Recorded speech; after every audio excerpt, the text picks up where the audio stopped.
परिमंडळ 3 कल्याणांतर्गत महात्मा फुले स्टेशनच्या अंतर्गत ही सदरची कारवाई झालेली आहे.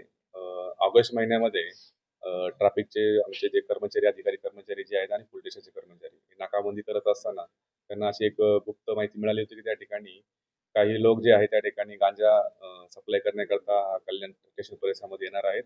त्या अनुषंगाने नाकाबंदी केलेली असता त्या नाकाबंदीमध्ये एक छत्तीसगड पासिंगची गाडी त्यांना आयडेंटिफाय झाली होती, बेलानो आहे ती. आणि त्यामध्ये नाकाबंदीमध्ये त्यांनी ती गाडी थांबवण्याचा प्रयत्न केला. आमचे जे पोलीस कॉन्स्टेबल जे आहेत ते ट्रॅफिकचे पोलीस कॉन्स्टेबल सोनवणे आणि भोंगडे त्यांचे सिनियर पी झोडगे यांनी मग ती त्या नाकामध्ये न थांबता त्यांनी ते आमच्या पोलीस कर्मचाऱ्यांच्या अंगावरती गाडी आणण्याचा प्रयत्न केला. नंतर त्या सदर गाडीचा आपल्या पोलीस स्टेशनचे कर्मचारी आणि ट्रॅफिकच्या कर्मचाऱ्यांनी पाठलाग केला असता आपण गाडी ताब्यात घेतली.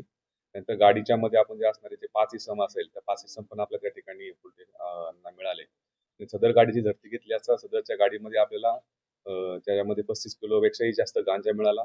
त्यानंतर हे 5 आरोपी त्याच्यामध्ये निष्पन्न झाले आणि त्यामध्ये गाडीच्या झडतीमध्ये आपल्याला एक गावठी बनावटीचं पिस्टल सुद्धा त्यामध्ये हस्तगत करण्यात आलेलं होतं.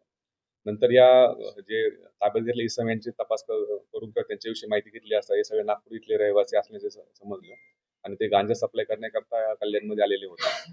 त्यानंतर त्यांचा गुन्हेगारी पार्श्वभूमीचा रेकॉर्ड चेक केला असता ही पूर्णपणे टीम जी आहे, पूर्ण गँग जी आहे ती पूर्ण नागपूर आणि विविध शहरांमध्ये ही काम करत होती आणि हे सगळे यांच्यावरती पूर्ण गँगवरती 40 पेक्षाही जास्त गुन्हे अंमली पदार्थ तस्करीचे हे दाखल होते.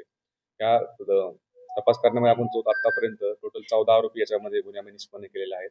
त्यामध्ये ओरिसामधून जे माल आणतो त्या ठिकाणचे पण आपण जाऊन आरोपी अटक केलेले आहेत. म्हणजे माल आणण्यापूर्वी ओरिसा त्यानंतर सप्लाय करणारी टीम जी नागपूरची होती ती सर्व अटक केलेली आहे.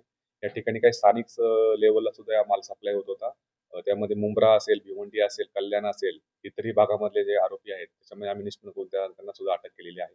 अशा प्रकारे एक आंतरराज्य टोळी जी अंमली पदार्थ तस्करी करणाऱ्याचे जे आहे पूर्ण कल्याण असेल, ठाणे असेल, नाशिक आणि मुंबई या भागातील त्याच्यामधून निष्पन्न केलेली आहे आणि त्यांच्यावरती संघटित गुन्हेगारी मोका अंतर्गत ही कारवाई माननीय पोलीस आयुक्त Shri Ashutosh Dumbare sir, joint CP आमचे चव्हाण सर आणि ऍडिशनल सीपी जाधव सर यांच्या मार्गदर्शनाखाली सदरची ही ठाणे आयुक्तालयामधली ही दुसरी कारवाई झाली आहे. त्याच्यामध्ये आपण मोका अंतर्गत या 14 आरोपींमध्ये सध्या अटक केलेली आहे.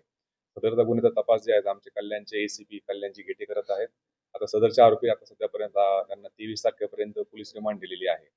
ही सदरची जी पूर्ण कामगिरी आमचे senior PI Mahatma Phule police स्टेशनचे बलराम सिंग परदेशी, त्यानंतर त्यांची डीबीची टीम, संपूर्ण टीम, पीएसआय मडके, एपीआय भुजबळ या सर्व टीमनी केलेला आहे. त्याचप्रमाणे नाकाबंदीमध्ये ज्यांनी गाडी पकडली ते आमच्या ट्रॅफिक डिव्हिजनचे कल्याणचे सिनियर पीआय त्या ठिकाणी मिलिंद झोडगे, त्यानंतर पोलीस कॉन्स्टेबल सोनवणे आणि पोलीस कॉन्स्टेबल धोंगडे यांच्या पूर्ण टीमनी ही एक सतर्कपणे त्या ठिकाणी नाकाबंदीमध्ये आपल्याला ही पूर्णपणे गाडी आणि त्यांचे आरोपी आणि पूर्ण गँग आपण त्यामध्ये करू शकलो. अशा प्रकारची कारवाई आपण या सुद्धा सुरूच राहणार आहे आणि स्थानिक लेवलला सुद्धा जे काही गांजा या ठिकाणी तस्करी करणारे का सप्लाय करणारे असतील यांच्यावर सुद्धा परिमंडळ 3 आणि सगळ्या पोलीस स्टेशनच्या अंतर्गत ही आमची कारवाई अशी सुरू राहणार आहे.